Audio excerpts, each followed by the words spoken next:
Hello, everyone, and welcome to Soul Stained Ink. My name is Beth, and I am here today to do the New Year, New Me reading tag.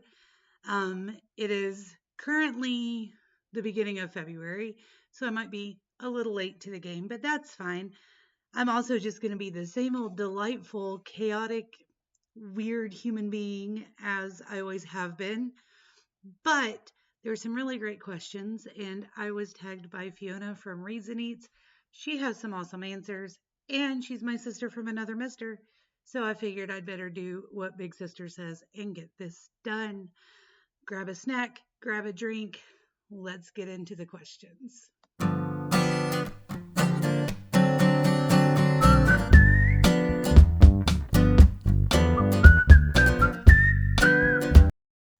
So while I did watch Fiona's video and all that jazz, I am literally just reading the questions and giving you like my knee jerk reaction. I have not planned this out at all. So we'll just hop into it. Question number one is a fear. What is one book from your 2025 reading goals that scares you? I do have my strawberry shortcake special notebook sitting right here, and I think the answer for this is going to lie in my 40 and 40 book list. If you don't know about 40 and 40, it is 40 books that were recommended to me that I intend to read in this, my 40th year of life.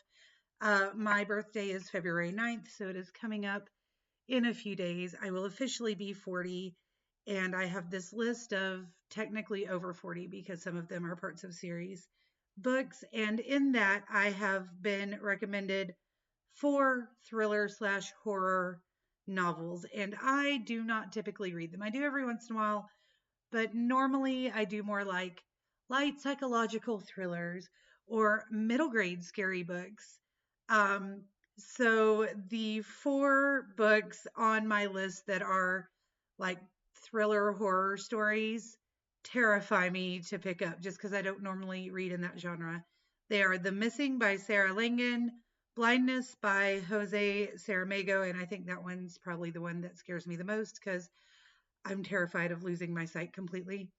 Devil's Creek by Todd Rosling and Dire Conditions by S.J. Ills. So those are 4 for the price of 1 for you, books that terrify me on my 2025 reading. I'm really not sure what happened there, but somehow I got cut off. But those were 4 books that terrify me on my 2025 reading list. So the second question is patience. What is the one book on your 2025 reading goals you want to start immediately? There are a few of them, but give me 1 second and I will go grab the one that sprang to mind first. So, Madrigals and Mayhem by Elizabeth Penny is the next in the Cambridge Bookshop series. Fiona and I have been buddy reading these books, and we're supposed to be able to buddy read this at the end of November, beginning of December, because this came out in November. However, she had some issues with getting the book in, and she didn't actually get it in until January. And so we have actually decided to wait on our buddy read until March for March Mystery Madness. I've had this in my hands since mid-November because I actually got it. It was like a week late, but not too terrible. And then, it took 2 full months after I got my copy for her to get hers. And then we've decided to wait until sometime in March to buddy read it. And I just want to dive in. I love the Cambridge Bookshop mysteries so much, as does Fiona. And I know that we are both just like chomping at the bit. It helps that we are currently buddy reading book 5 in the All Souls series, The Blackbird Oracle. We just started that on the 1st of February. But, totally different vibe, totally different world and author. And I know that we are both looking forward to picking this up next month. All right, number 3 is asking what book that you read last year helped to push you and grow as a reader. That's a really good question. And I have a couple of kind of disparate answers there. The first one would be probably something that I read in one of my courses, right? I'm in a PhD program for children's literature, and I read a lot of great works on like the importance of comic books and graphic novels and things of that nature, as well as some picture books. We had a whole unit in a class last semester about 9/11, and we read several picture books, and we talked about how the picture books that came out within a year or two of 9/11 are vastly different from what has come out recently concerning the event, because when you're so close to it, the books that came out were about comfort rather than looking at all of the facts. And now we're far enough away from it that they're coming out with more like nonfiction, factual instances. So those really pushed me in the way I view books about subjects like that, right? The other answer is probably the Bromance Book Club, because I don't read a lot of romance books. I mean, every once in a while I'll pick something up like the what were they? The Beard, the books about the brothers and the Beard covers. I don't remember what they're called. I'm sure some of you remember. They're by someone Penny something or another. I enjoyed those, but I don't often pick up romance books. It's like paranormal cozy mystery romance situations, not just like a romance book. So reading the Bromance Book Club was completely different from what I normally pick up, and I enjoyed it. I want to continue on with that series eventually. And it gave me something I'm not used to and kind of pushed me to grow in that direction.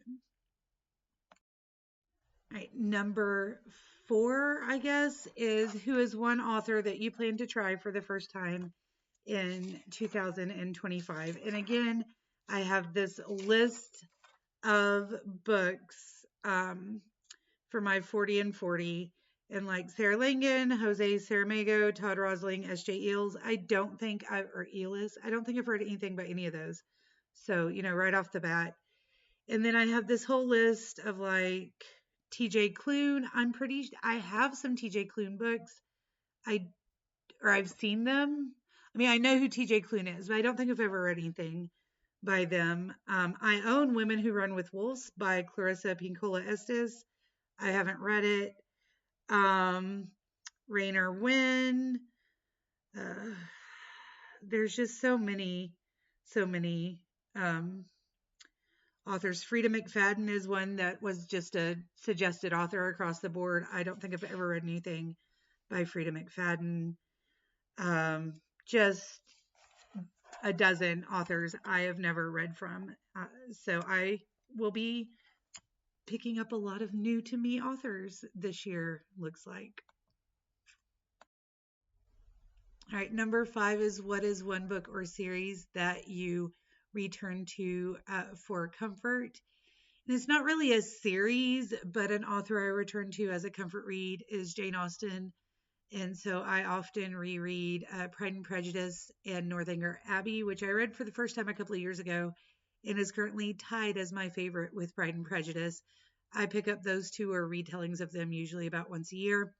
And then Tolkien, I reread The Hobbit and The Lord of the Rings. If I can't sleep, I will often listen to a chapter and, settle my mind and get back into the world of the hobbits and the elves and the dwarves. And then I'm able to calm down and do my bedtime routine. So the next question is forging ahead. What was your favorite debut novel or first book in a series that you read last year? And that is a little bit of a difficult one because, again, I have a tie The Library of the Unwritten by A.J. Hackworth was a 5-star read. Absolutely loved it. The second and third books in the series are on my list to read this year. But then I also read A Discovery of Witches for the first time this past year. And that was a phenomenal first book in a series. And I've been buddy reading the rest of the books with Fiona and just absolutely loving them all. So I think those two are probably tied. I also really enjoyed Emily Wilde's map of the first book in the Emily Wilde series. And the next two books are on my list for this year as well. So, I read 3 first books in a series, and all 3 of them I am continuing on. And those were just some of my favorite reads of the year. So I think those 3. I have more than one for every question. I don't know why I try to do these tags other than Fiona told me to. And, big sister knows best. All right. The next question is, do you have any specific reading goal or challenge for the year? As usual, I set my reading goal at 150 books for the year. But I have also created that 40 books for my 40th year of life reading challenge for myself. And I am hoping to read all 40 of them, 40 plus of them in this year. I have already completed one, so that's great. Because I was going to read The Sherlock Society by James Ponti, and we already completed that one. But other than that, I still have at least 39 more books to read, and hopefully more than that, because like I said, there's more than 40 on that list. Question number 8 is a bonus question, and it says, do you have any non-bookish related goals that you want to share? And, I've always got a few. I guess it doesn't really count as non-bookish if I say I want to write more. By starting my PhD and really my grad school stuff, when I started my master's, I slowed down on writing my other things unless I was writing chapters that I was going to present to the class. So I'd like to get back into writing more. I am going to try to convince myself to get an agent. So I need to present to an agent and all those, which is still kind of bookish related. But I am also hoping to get healthier. I've mentioned a couple of times, I'm not sure if I mentioned it on this channel, but in the lives over at Tiffany, the Beach Bum Bookworm, we've talked a little bit about how I got salmonella at the beginning of January, and I'm still struggling through that. Melody had the flu this past week, and I've got a touch of that going on whilst dealing with hopefully the end of the salmonella stuff. My mom has gone on hospice. She just decided she was done after over 3 years of chemo. She went in a couple of weeks ago and was like, I'm finished. Put me on comfort care, whatever. She's still doing pretty good. I mean, she hasn't gone downhill or anything. In fact, getting that chemo out of her system, she kind of has a little bit more energy right now. But I'd really like to get healthier and be able to spend more time with my kids and chasing my kindergartners around and, be able to spend some good quality time with my mom forever long we have her left or have left with her. So I'm going to be changing up my diet a little bit if I can convince myself to do it. I'm just trying to, work through figuring out what works for me now. And if we can help me lose some weight and get healthier. And then the final question is, teamwork makes the dream work. Who do you want to tag? I have no earthly idea. I think everybody I know has already been tagged. If you have not been tagged, please feel free to go ahead and do this and let me know that you did it so that I can come watch and comment. If you've read any of these, want to read any of these, want to know more about any of these, have any comments in general, please leave them down below. Don't forget to like, subscribe, hit the little bell for notifications, and I will talk to you again soon. Until then, stay safe out there, guys. Bye.